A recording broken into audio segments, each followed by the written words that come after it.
So today we're going to talk a little bit about the natural flow of putting a scape together that is both thoughtful but not so mind constraining that it is a process that becomes miserable for you as you dive into it. One of the things that I've found while scaping over the last few years is that the more time I take to try to put a concept that is in my head into the tank and I try to lay it out, the harder I think about it and the more time I spend on it, the less I like the design that I come up with. I found that being simplistic is the most enjoyable way to scape a tank, and that is to bring an idea to life by sort of seeing it in your mind's eye and then trying to lay it out in the tank. And what I found that is when I overdo it and I spend too much time thinking about that process, the tank design takes longer and it doesn't come out the way I want it to. The way that I have found best to work through that process is to tell yourself that you're going to give it one or two attempts and you're going to get it right by that second attempt, or maybe you can get it right on the first attempt. You're going to take rock, stone, wood, sand, or gravel, whichever your choice of substrate is, and you're going to put these things together following a few basic rules that we've talked about from the very beginning of this channel, and that is the rule of thirds or the golden ratio.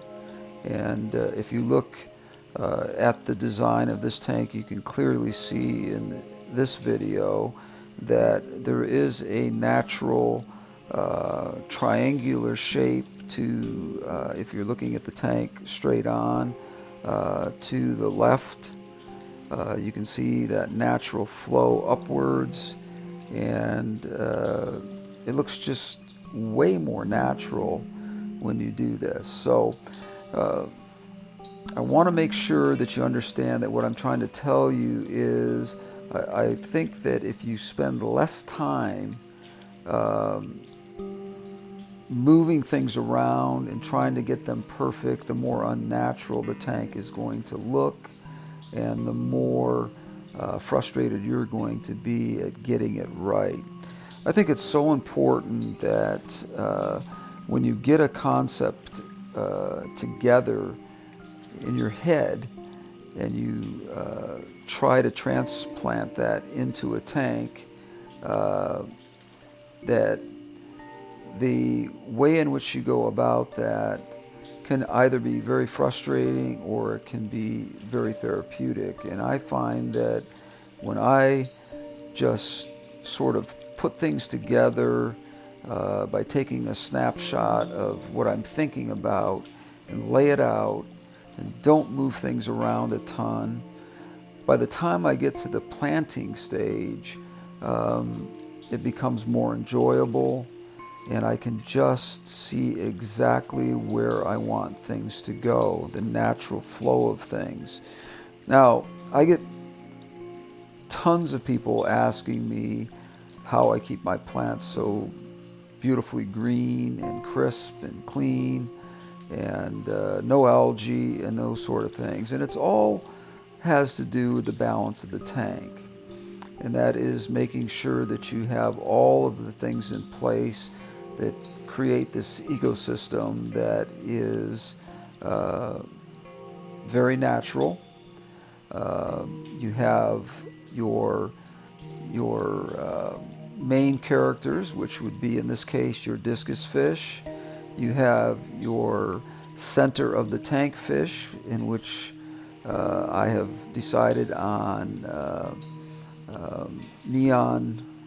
black neontetras. that I find to be an absolutely perfect fish for this sort of setup, because they tend to be very much center to top of tank oriented. And then we have our cleanup crew, which in this case is plecos or a pleco. You have some Siamese algae eaters, which is going to keep any kind of well-balanced tank in good shape as far as keeping algae down. You don't have to go crazy cleaning rocks and glass and things like that. And then you also have your cories, which are probably one of the most important scavenger fish in a tank, because they're fantastic at cleaning up and they're beautiful fish at the same time. There's so many varieties of them to choose from. In this case, we have Julie cories, which I find to be just absolutely beautiful in just about any scape whatsoever. Now you want to think about that balance and make sure as you're scaping the tank that not only is the design correct, but the environment's correct, to make sure that the tank flows correctly and that all of the elements are there to make sure that you have a well-balanced system and a mature system. Again, patience is important in cycling a tank, making sure that it's mature. And what I mean by mature is, it takes 3 to 4 weeks to typically get through that cycle, the nitrogen cycle that keeps everything in balance.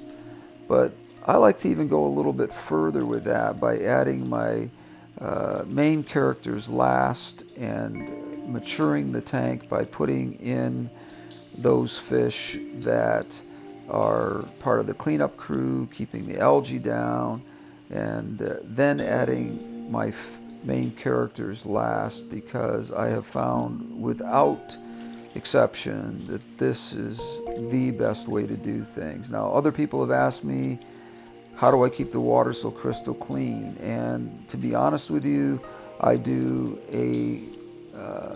about a quarter of a water change twice a week. It does not take long to do, and you don't have to make it a labor. You can really enjoy this hobby and get a lot of satisfaction out of it by just not making it so difficult. And again, this comes right down from the moment that you start to design the tank to where you're at this point in the game of enjoying the tank for what it is. I want to thank you for joining me today. I wanted to talk a little bit about design. People have asked me a ton about how I come up with some of the ideas that I do, and it's really about the natural flow of things and not overthinking it and really enjoying the process of putting the tank together. Thank you for joining me today. I appreciate it. Please give me a thumbs up on this, and leave your comments down below if you have any questions or anything you want to add to this video. I really want to hear those things from you. So again, thank you for joining me. We will see you on the next one. Until then, take care. Happy New Year. We'll see you on the next one.